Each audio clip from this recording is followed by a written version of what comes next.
അല്ലെങ്കിൽ അവന് വരാൻ താല്പര്യമില്ല എന്ന് ചിന്തിക്കുമ്പോൾ നമ്മൾ ചിന്തിക്കുന്നത് അവൻ്റെ പ്രശ്നമല്ലത്, അത് ബേസിക്കലി നമ്മുടെ പ്രശ്നം. അതിനുള്ള ഒരു സാഹചര്യം നമ്മൾ ഒരുക്കിയിട്ടില്ല. അറ്റ്മോസ്ഫിയർ നമ്മൾ ഒരുക്കി കഴിഞ്ഞാൽ naturally when there is A need മറ്റുള്ളവർക്ക് വരാനായിട്ട് സാധിക്കും.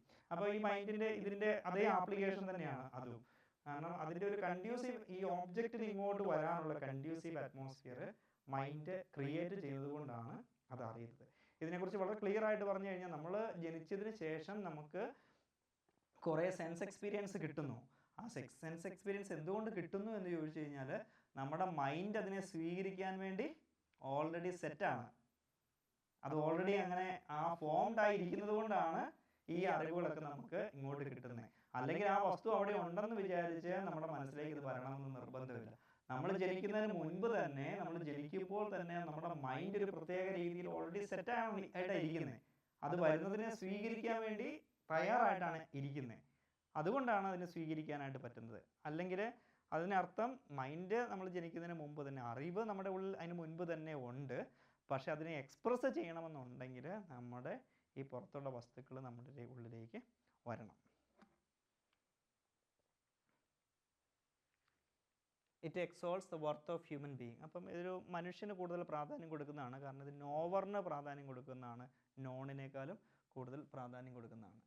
പിന്നെ ഇത് നമുക്കൊന്ന് വിടാം. പ്രോസസ് ഓഫ് നോളജ് എന്ന് പറഞ്ഞാൽ ഇത് ഇതിന് മുമ്പ് പറഞ്ഞതുമായിട്ട് സിമിലറാണ്. വളരെ സിമ്പിളായിട്ട് പറഞ്ഞാൽ ഇതിൻ്റെ നോളജിൻ്റെ പ്രോസസ്സ് എന്ന് പറഞ്ഞു കഴിഞ്ഞാൽ, നമ്മുടെ മൈൻഡ് ഓൾറെഡി ഒരു കണ്ടീഷനിൽ ആണിരിക്കുന്നത്.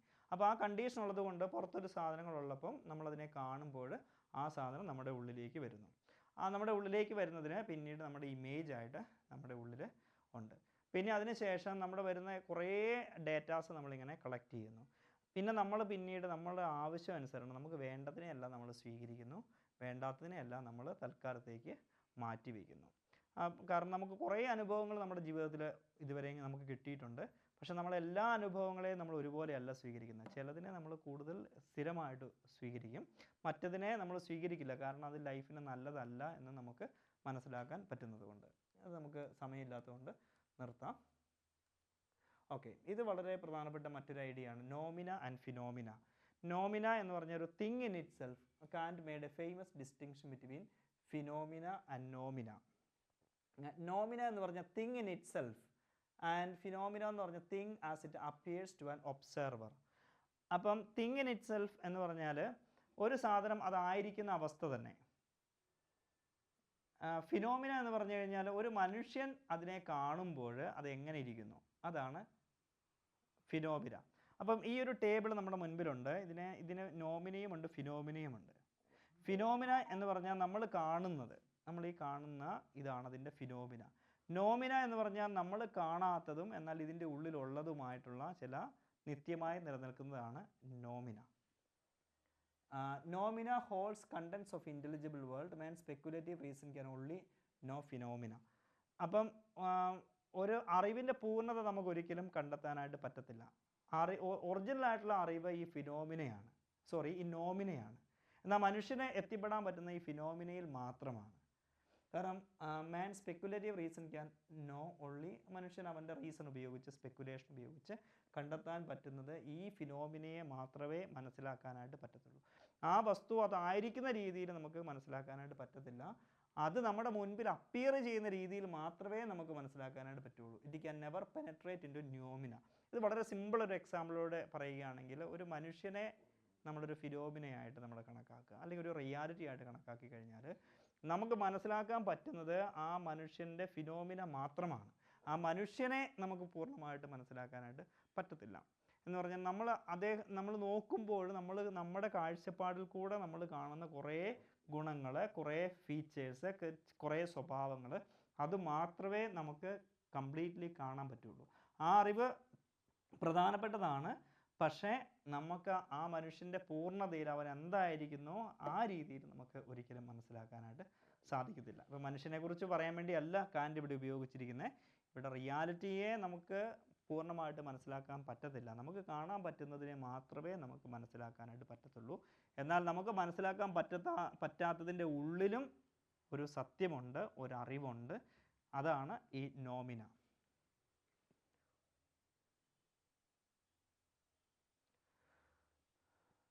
Y did Kant make the distinction? എന്തുകൊണ്ടാണ് കാൻഡ് ഈ നോമിനെയും ഫിനോമിനയും തമ്മിലുള്ള ഒരു ഡിസ്റ്റിങ്ഷൻ ഉണ്ടാക്കിയിരിക്കുന്നത്? അതിന് കാരണം to show that what we know is the appearance of reality. അപ്പം നമ്മൾ കാണുന്നത് ഒരു റിയാലിറ്റിയുടെ അപ്പിയറൻസ് മാത്രമാണ്. ഒരു എക്സിസ്റ്റ് ചെയ്യപ്പെടുന്ന ഒരു റിയൽ ആയിരിക്കുന്ന അതിൻ്റെ ഒരു നമുക്ക് കാണാൻ പറ്റുന്നതിൻ്റെ പുറമേ അപ്പിയറൻസ് മാത്രമാണ്. Appearance of reality is clothed under a priori forms of space and time and invested in a category. അപ്പം നമ്മൾ ഈ കാണാൻ പറ്റുന്ന സാധനങ്ങളെല്ലാം അതിൻ്റെ ഉള്ളിൽ അതിൻ്റെ ഒരു കാമ്പിൽ അത് ആയിരിക്കുന്ന ഒരു അവസ്ഥയുണ്ട്.